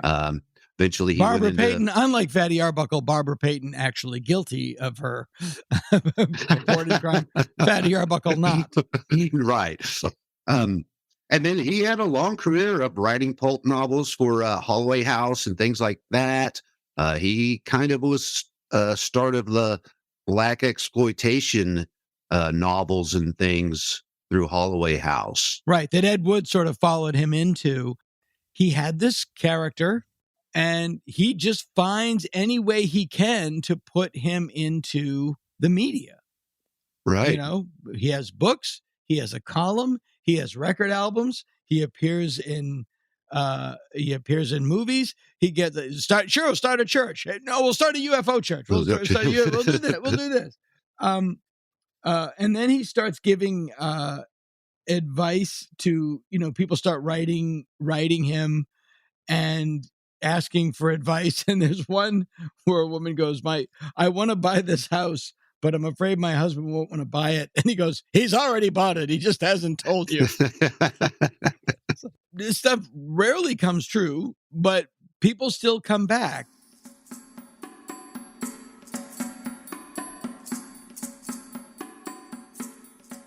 I predict that you will not be able to turn this record off as they turned me off on the Johnny Carson program with my following prediction. I predict every able-bodied man in America will be asked to contribute to a sperm bank. This will later be used in artificial insemination if and when a Holocaust should occur. This sperm bank will be open 24 hours a day, and a night depository would be accepted. This for the eventuality that the male of the species might become extinct. I don't know if you're familiar with Phil Hendry. Phil Hendry is a genius. And he used to have a radio show here in LA. He's on the internet. He's more online now, but he used to have a radio show here on KABC, 790 AM KABC, the early aughts, late 90s. And he, through having a mic and a phone, would play his own guests.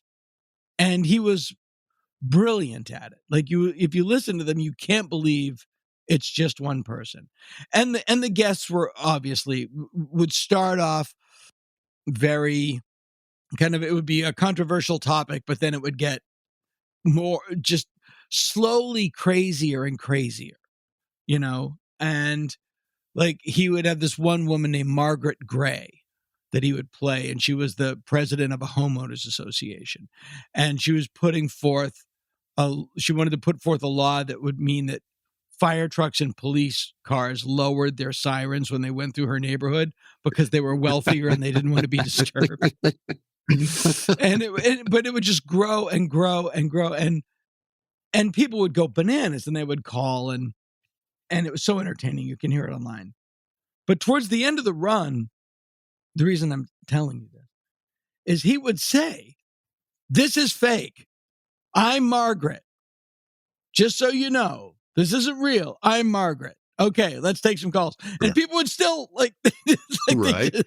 How dare you? It was just like people, and that's sort of the genius of it. People want to believe it. Mm-hmm. Yep. You know, people want to believe it. Now, everyone knows Criswell from Plan 9. In the book, you talk about Christine Jorgensen. And is that where Criswell and Ed Wood first came into contact? No, Criswell you're sort of Christine setting up through Paul Marco. Somehow right. Paul Marco, and maybe that connection came from right. Ed Wood, you know, Paul Marco knowing Christine Jorgensen. But give a little background on Christine Jorgensen for people who she was the first publicized transsexual operation, turned from a man to a woman. And then, of course, Ed Wood made, escaping me right now, Glenn or Glenda. Right. And which really wasn't based on Christine Jorgensen. It was supposed to be the Christine Jorgensen, but it became the Ed Wood story. Very true. Very true. Very true. And so, and then again, he's an auteur. Right. And so, you know, that she had that notoriety, and Criswell, you know, he played both sides of the field, as I reveal in the book. He was married, but that was kind of a marriage of convenience. So, and I'm not saying that him and Christine Jorgensen had anything going on, but that was kind of the circles he ran in. But as the old saying goes, Criswell didn't care what side of the street he drove on. Exactly. But he is married, and his wife is a very fascinating character in her own right. Tell us a little bit about the very beautiful, by the way, Halo Meadows. They met in New York City when she was writing and producing plays off Broadway as well. They met there. They started working on the Dorian Gray production together. They put out 3 books on how to succeed in Broadway and on Tin Pan Alley, although they had I would say not, any success at all. Their plays would not run very long, right? Things like that. They weren't great. Arthur Miller, they weren't. No, they weren't. And so they became very close, worked together on all, those plays and things. And then in 1940, they moved to Hollywood together. And probably just because, she had just as much ambition as him to be famous and to be a celebrity. Right. And do you think they ever were man and wife, or was it more like I think it was more of a common law thing, because I haven't found let me rephrase that. Did they ever have like a romantic relationship? Maybe early on, but not in later in life. From people that I talked to that lived there, he slept in his coffin. She slept in another room in a bed, and kind of buried the lead there, Ed. Yeah. He slept in a coffin, you say? Yes, do tell. He said he felt comfortable sleeping in a coffin. He said it came from his childhood of growing up in a mortuary family. He came from a mortuary family, and purported to sleep in a coffin. And he just felt comfortable doing that, and owned at least one, maybe 2 coffins. Can you roll over in a coffin? I don't know if you could, and I couldn't do like that. when people say he's rolling over. He's rolling over in his grave. Well, that depends on the coffin, right? Yeah, how big you need it is. You need a double wide. You need a double wide. Yeah, that's fascinating. I can see how a coffin would be comfortable to sleep in, because people, if you feel if it's, the closed lid is a different thing, but right, like you feel kind of hemmed in and cuddled in there with the walls. My daughter, when she was young, do you know what a weighted blanket is? Oh yeah. My wife got one, and it's amazing.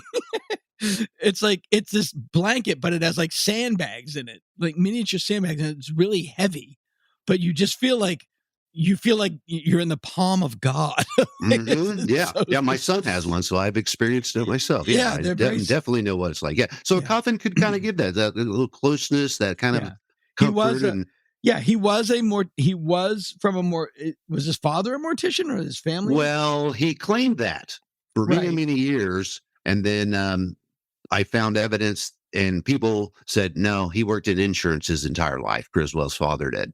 So that was just part of his legend. Although the Criswell, which was his mother's maiden name, they were a mortuary family. Okay, so there was a clearly connection. Had some exposure to it, right? Because he clearly was around coffins at some point. Yep, and liked it. And Mila Nurmi told you a story about Criswell helping her when her mother passed. Yes, her mother passed. She didn't, know how to handle doing a funeral and things like that. And Criswell said, well, I come from a funeral family. I'll help you out, and arranged everything with the cemetery and all of that. Got mourners, brought in mourners and things like that. And the story of how they met, she had actually told me the story of how they met. And it's really, I have to say, in your book, there's a part of it that's sort of an oral history where you kind of have these interviews with people. And boy, you had to be transcribing these things, because I can hear Mila's voice. Like it's like, oh yeah, no, he definitely spoke with her. Not I, of course. Well, you helped me get in touch with her. Yeah. Initially. And then I sent her a letter with some questions about That was Criswell. the only way to do it. Right, yeah. And she replied. And then there was a gentleman named John Whalen who had been working on a Criswell book, and he did an interview with her as well. And he shared that with me. That's lovely. Yeah. So that's a kind of a combination of what I got from her and his interview with her as well. Yeah. So tell the story of how they met, because it's really great. Well, she says that she was getting off work at KABC after the vampire show late, and she would fast before the show so she could squeeze her waist way in there. 17-inch waist. 17 inches. And then so she would be famished, starving after the show, and she would run over to the Hollywood Ranch Market for a chili dog. Literally would wrap the show and would be, I mean, it's safe to say that Mila had some food issues. Would wrap the show, and in the full outfit, because she didn't want to wait, she was so hungry, she would literally run across the street to where the Hollywood Ranch Market was, which was literally across the street, and get a chili dog and wolf it down. Yeah. And one night she goes there, and Criswell is standing there in his tuxedo, coming from a gig, probably. Right. Yeah. Yeah. And he just introduced himself to her and said, "I love your show, and I have a friend named Mae West that would like to meet you." And then she, of course, said, "Well, she fired me already from the Mae West show at one point, you know, in the past." He was friends with, Criswell was very close with Mae West. Mm-hmm. And Mila was in the chorus of a show on Broadway starring Mae West, and Mae West did have her fired because she felt Mila was upstaging her. Right. Yeah. But Mae West was a fan of the Vampira show and used to send. Mae West did not know that Vampira was Mila. Did not know that she had fired her from a previous gig. Right. And would send her food. Right. Yeah. But I just love the idea. Like, it's 1954. You're walking down the street, and there's Criswell and Vampira at a hot dog stand at like one in the morning. It's so good. I want to be in that world so badly. Yeah. So how did he finally connect with Ed Wood? Was it the Brown Derby Fridays? It was before that. And Ed Wood was actually director of his show, of Criswell's Los Angeles television show, for a couple of episodes. Okay. And from what I've read, there was other directors as well that went on to make other B movies and things. Ed did direct some TV. Yeah. And so, and it's kind of evidenced by people saying there's not any, I haven't been able to find any tapes of the original, Los Angeles television show, but people say that the opening of Plan 9 is exactly the way that the Criswell Predicts television show would open.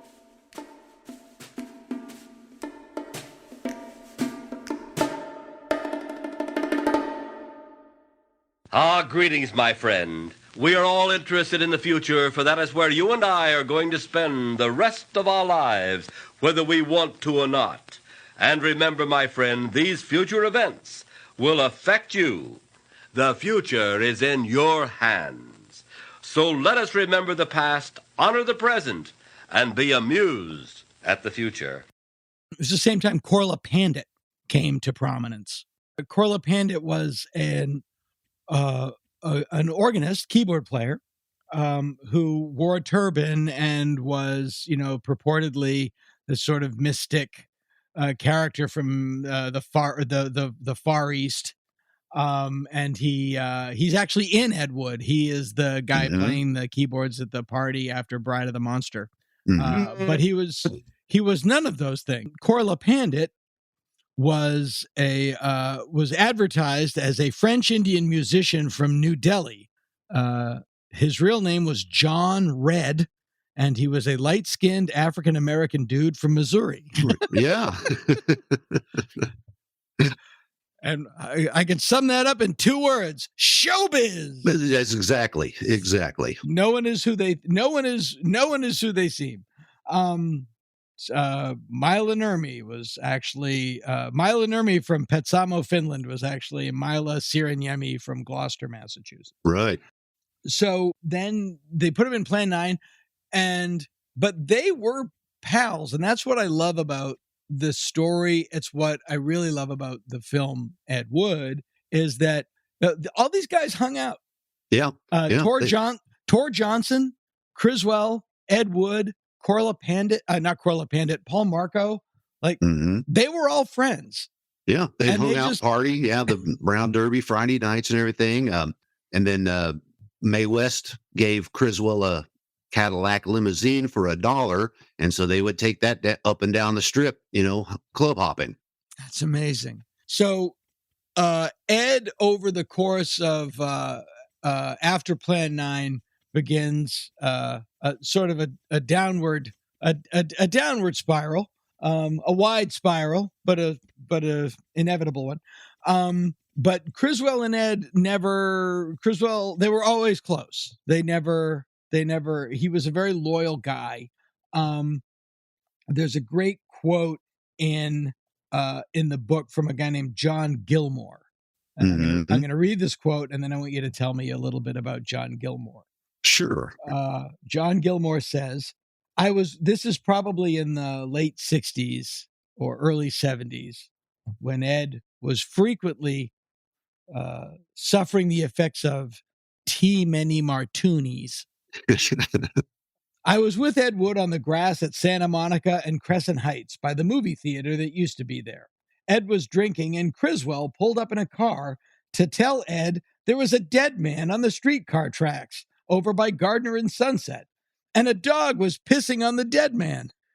Criswell thought it would have been a remarkable sequence in Ed's next movie. He urged Ed to get some pictures of the dead man, but Ed had trouble getting up off the grass. That's all you need to know. Right. Who was John Gilmore? Well, I first came across John Gilmore with his book, Laid Bare. Are you familiar with the Laid Bare book? Was John Gilmore, did he work at Googie's? I don't know that he worked there. There is a book about a guy that worked at Googie's. No. So tell me about Laid Bare. It's kind of a Hollywood tell-all where he tells these stories about all the celebrities that he had been intimate with and friends with and helped with. He claims he wrote Easy Rider originally. That was his idea. It was. Claims to have had sex with James Dean, James Dean in New York. Laid Bare was one of his more known books. He also had 2 other books on James Dean. He had a book on Charles Manson. He had a book on Marilyn Monroe. A lot of celebrity type books, and right. Sort of a Kenneth Anger type one. Right, he was kind of a Kenneth Anger. R.I.P. Yes, and that's sad because I'd hoped to talk to Kenneth Anger about John Gilmore at some point, because that's actually one of my projects that I'm working quite literally a day late. Yes, one day late. Kind of like I was with Paul Marco. I didn't get to interview him because he passed away the day before I was in LA. Oh no, I didn't know that. Yeah. Jason, obviously. Yes. Okay. Jason was a huge help with the book. Jason's the best. Jason and Sulaco. Yeah. Is a great guy. But I do know one thing about Paul Marco. For those of you who are like, Paul Marco played Kelton the Cop in all of Ed Wood's movies, certainly most famously in Plan 9. Paul, towards the end, suffered some psychosis and called the LAPD to come to where he lived because the dog people in the walls were being too loud. Wow. I know. That's gotta turn up in something. Yeah. But John Gilmore, he had mentioned knowing Vampira or Mila in Laid Bare. And so that was the reason I got in touch with him, because I figured, and Ed Wood, he claimed to have known Ed Wood as well. And so that's the reason I got in touch with him. And, at that time I was working as a documentary, and he was really helpful and really forthcoming with these stories. And then later I got back in touch with him when I decided to go in the direction of a book, and super helpful. I met him one time when I was out in LA. We went and had pizza dinner one time. Super nice guy, but he's full of shit. Pretty much everything he wrote is bullshit. Kind of like Criswell. Yeah. And, a lot of Hollywood Babylon. Research was not Kenneth Anger's strong suit. We can say that right out of the gate.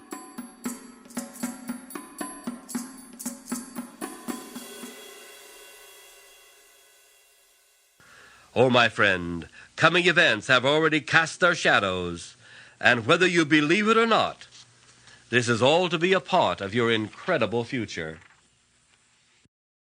John Gilmore had made these claims about Mila Nurmi and knowing her and hanging out with her and James Dean and things like that. And I recently spoke to someone that was good friends with Mila, and he had given her a copy of Laid Bare, and she went through it and made notes, said, this is a lie. This did not happen. I never even met this guy. So, yeah, she would know. Yeah. Mm-hmm.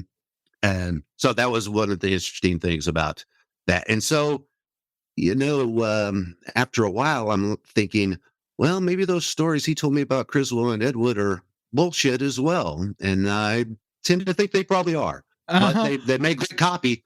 Well, that's true. And that brings to mind, there's a lot of stuff from Ed Wood. And you have a photo of it in the book. The Plan 9 from Outer Space album soundtrack that I have, but I have a different cover. There are liner notes from Ed on the back. Mm-hmm. Did he write those? Because I don't think he did, because that album has a turkey on the label, but that didn't happen until I think 83. Right. Ed died in 78. Mm-hmm. Yeah. Yeah, I would. That's my Columbo for the day. Well, I believe you're onto something there, because if you really read it, it's not really the way Ed wrote. Not either. at all. Not at all. No. Yeah. But it's certainly, I mean, as you say, it's entertaining and it makes good copy. Like, right. As Colonel Tom Parker would say, he was a good snowman. Yep. But now this is in the book. Is this true? March 1st, 1963. March of 1963. Criswell made an appearance on the Jack Paar program, which was, I guess that was after he left the Tonight Show, but he had another late night show. Right. Because he left the Tonight Show in 61 or 62. Criswell predicted that President Kennedy would not run for re-election in 1964 because of something that would happen to him in November of 63. I've seen a couple of episodes of Jack Paar with Criswell on there, and I've never come across that prediction. Right. And this was, of course, cover copy after the fact. Sure. So I and I've never seen anything in print either of him making that prediction as well. So I think that was an after the fact prediction. I always thought it was weird that no one predicted 9/11 on 9/10. Right. One thing I didn't realize, Orgy of the Dead, which is Ed Wood's film, I believe it's the second film with Criswell in it. I could be wrong. The third. Criswell is in Night of the Ghouls. Correct. Okay. Orgy of the Dead is basically an excuse to show bosoms. And I like the fact that Criswell was like, great. I'm there. There's no way you can dress Orgy of the Dead up as anything other than, I guess what it would be called at the time, a nudie cutie or a titty movie. Sure. Yeah. It does include my favorite Criswell line, torture, it pleasures me. But I do like that he's just like, yeah, I'm good. Let's do it. Right. Yeah. And that the cape he's wearing was Bela Lugosi's cape from Abbott and Costello Meet Frankenstein. Yes, it was. Yeah. And then it's in color as well, which I like about it, because you get to see Criswell in full blazing color. And it's good. I mean, the film is, it's like, it's not, it looks really good. It does. Yes. It has a really good look. And I think part of that is, and it's mentioned in the book, is Ted V. Michaels, did the lighting and things like that. He was one of the production assistants on the film as well. So I think that helped. And then, not that he's anything spectacular, but he's Ted Michaels. He's Ted Michaels. But and then again, I love all of the characters show up. Then nudism enthusiast Forrest Ackerman rears his head. This is what's amazing about Orgy of the Dead. It's, how long is it? 53 minutes? Something like that. It's like a stripper dancing with a guy in a mummy suit, then a stripper dancing with a guy in a Wolfman mask. And then Forrest Ackerman says, "This is a book." Yeah.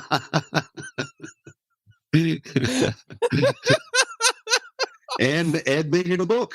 And by the way, if you want to buy that book, you better have some money because it is not cheap. Yes. The original copies are very expensive and not easy to find. Yes. Have you ever heard of, I believe the book is called Mama's Diary? No. Yeah. Ed wrote a book called Mama's Diary that was made into a film called Operation Red Light. Yeah. It was never I haven't heard of those. Yeah. Another, more boobs. More boobs. Yeah. But yeah, this is Criswell's dialogue from Orgy of the Dead. This is a story of those in the twilight time, once human, now monsters, in a void between the living and the dead. Monsters to be pitied, monsters to be despised. A night with the ghouls reborn from the innermost depths of the world. I think Ed probably helped with that. But it's almost not exactly the same, but kind of the same way he introduced Plan 9 and Night of the Ghouls as well. Did he also? I have to, yes. Gosh, I have to watch Night of the Ghouls. Yeah, he rose up out of the coffin to introduce Night of the Ghouls. Now, we were talking about what Ted Mickles did for Orgy of the Dead. According to the poster, it was filmed in gorgeous and shocking Astrovision and Sexicolor. Did you interview Forrest Ackerman, or did you ever have? I didn't. I never got that opportunity. Now, there's a book there. Forey was. Oh yeah, for sure. Yeah, for sure. Charles Coulomb. Charles Coulomb. Charles Coulomb. Mm-hmm. Now, is he still around? He is. He's in Austria right now, but he is still around. What's he doing in Austria? He's in a theological school. Whoa. Yeah. He's a very devout Catholic. Okay. And, that church, Our Lady of the Blessed Sacrament, I believe it is right there by where Criswell lived. And that's one reason Charles and his family moved into the Criswell apartments was access to that church, being that close to that Catholic church. Oh, okay. Well, that all tracks. Charles Coulomb has a lovely quote in the book regarding Halo Meadows. Real name Myrtle Stonecipher. Myrtle Louise Stonecipher. His wife was quite mad. Mrs. Criswell had a huge standard poodle named Buttercup, which she was convinced was the reincarnation of her cousin Thomas. She spent a great deal of time sunbathing, which, given her size, was not too pleasing a sight. She had a belly button as big as a silver dollar. Other podcasts reach for the sky. Dana Gould bound. We barely try.